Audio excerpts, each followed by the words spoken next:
The dollar's getting stronger for some very bad reasons, meaning bad in terms of the macroeconomy, what probably lies ahead, what is probably telling us.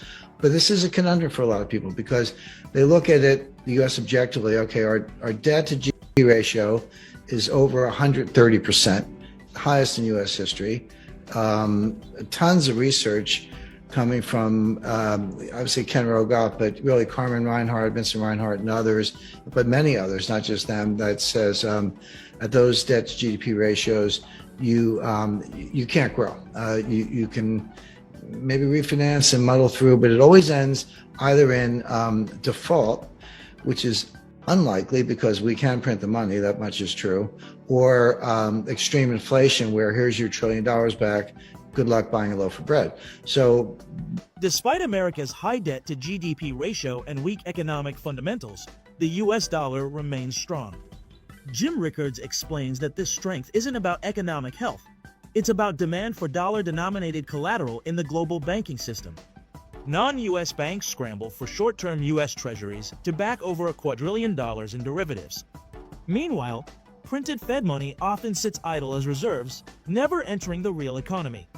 The real monetary engine is commercial bank lending, M1, not M0. With the Eurodollar system recycling capital endlessly and global dollar shortages mounting, the dollar's strength is rooted not in prosperity, but in systemic plumbing and collateral demand. We'll see how that plays out, but the way it's playing out in real time is that the U.S. Economic growth is incredibly weak. So we've got high, sky-high debt to GDP ratio. People talk unemployment close to an all-time low. Yeah, but even at 3.5% or so, that is extremely low. I mean, I go back to the 1960s, and that was low by the measures of the 1960s. But that completely ignores probably 8 to 10 million Americans who were perfectly able of having jobs and working, prime age 25 to 54 years old, who are not in the workforce. That measure is picked up in labor force participation rate, which is low. I mean, that peaked around 70% in 2000, up from the 1970s, and that was women coming into the workforce and other factors. But now it's down to around 62% and change. It ticked up a little bit in the last report, but it's still extremely low. It's never 100. I mean, there's always, you could be a homemaker, a student, they're retired, early retirees. There are a lot of reasons people aren't in the workforce, but not, taking 10% off or 14% decline from the starting place in over 20 years. So if you throw those people into they're not called unemployed because they're not looking for jobs. But if you threw them in, unemployment would be closer to 10%, which is a recession or a depression level, actually. And I could go on, but the point is there are all kinds of signs of weakness. So, I forgot the deficit's out of control, and your trade deficit's out of control. So what's not to like? You look at all that, you say, what, are you kidding me? I mean, get me out of the dollar, go get anything else. Why is the dollar so strong? And the answer is, for this, you have to go behind the curtain. You have to look into what's called the plumbing of the international monetary system. And I had a discussion, and this goes back, this is 1980. So I'm an young, up and coming vice president of Citibank. That's back in the days when it was a bank before they turned it into a hedge fund. I'm like a 27 or whatever, a 28 maybe year old lawyer, but I'm talking to Walter Wriston. It's a one-on-one conversation. He was, for those who don't know the name or don't recall, he was probably the second greatest banker of the 20th century after Pierpont Morgan. So I'll give Morgan the prize, but he left around 1910. And Wriston was the inventor of the Eurodollar. So the negotiable certificate of deposit. Eurodollars are around a little bit earlier, but he took the CD that was your interest in the Eurodollar and made them negotiable and tradable. So I'm having a conversation with him, and I had just seen this movie. It's called Rollover. And it's, again, 1980. It's basically about the collapse of confidence in the US dollar. And basically the idea was, remember, this is during the Arab oil embargoes and the Iranian oil embargo, and the price of oil quadrupled in 8 years and all that. So the theme was the Arabs are taking the money out of the banking system and buying gold. and they're stashing the gold away. And this is the collapse of the financial system. And that was sort of the plot. So I said, hey, Mr. Riston, what about that? Everyone took their money out of the system and bought gold. Wouldn't that collapse the system?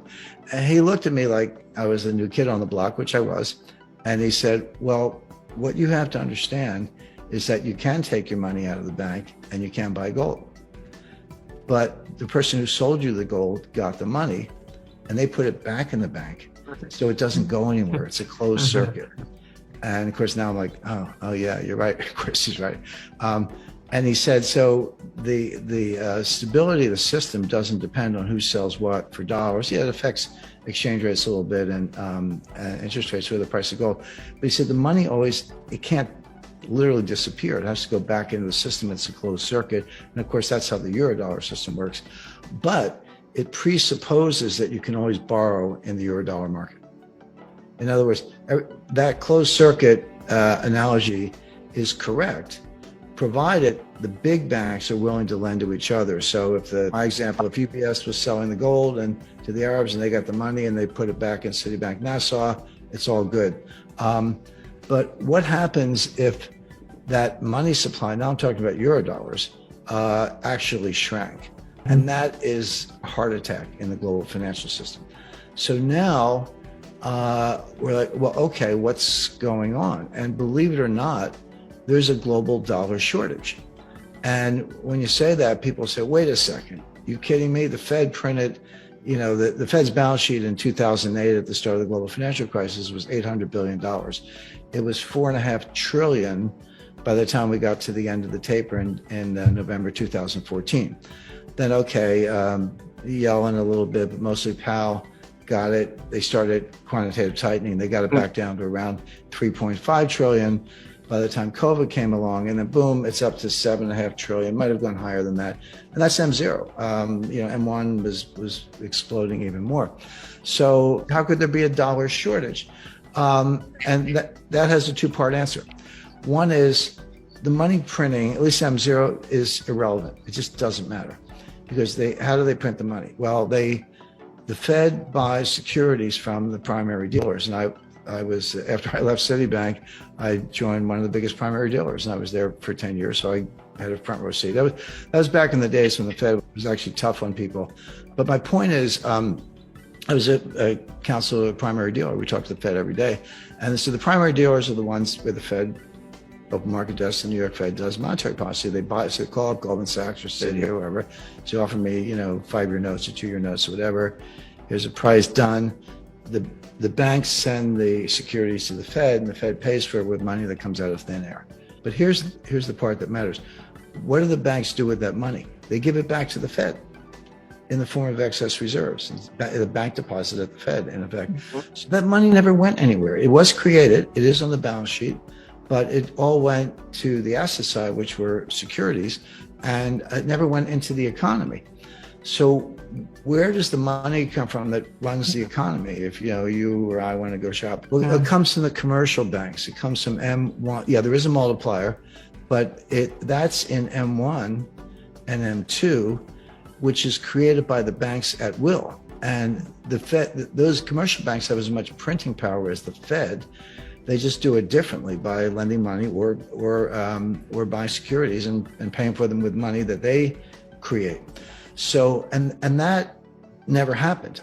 It happened to some extent, but not nearly to the extent that what the Fed was doing with M0. So M0 didn't really matter. I mean, I hate to break it to people. Commercial banks do matter. Eurodollars do matter. That's how we run the system. People say, well, how can you have a dollar shortage with trillions of dollars of new money? You have $1 quadrillion of derivatives in the banking system as a whole. So that slice, whether it's the 7 trillion of M0 or a larger number, perhaps 24 trillion of M1, that has to support $1 quadrillion of derivatives. And by the way, for those who don't know, a quadrillion is 1,000 trillion. That's what a quadrillion is. So now it's not dollar for dollar. Jamie Dimon would say, well, who cares? Just put up a little collateral. But you have to put up some collateral. And then you get into the collateral issues. Like, well, what's good collateral? The answer is, and this is what the banks are saying to each other. And this goes back to my conversation with Walter Wriston and the movie Rollover and all that. The banks are, and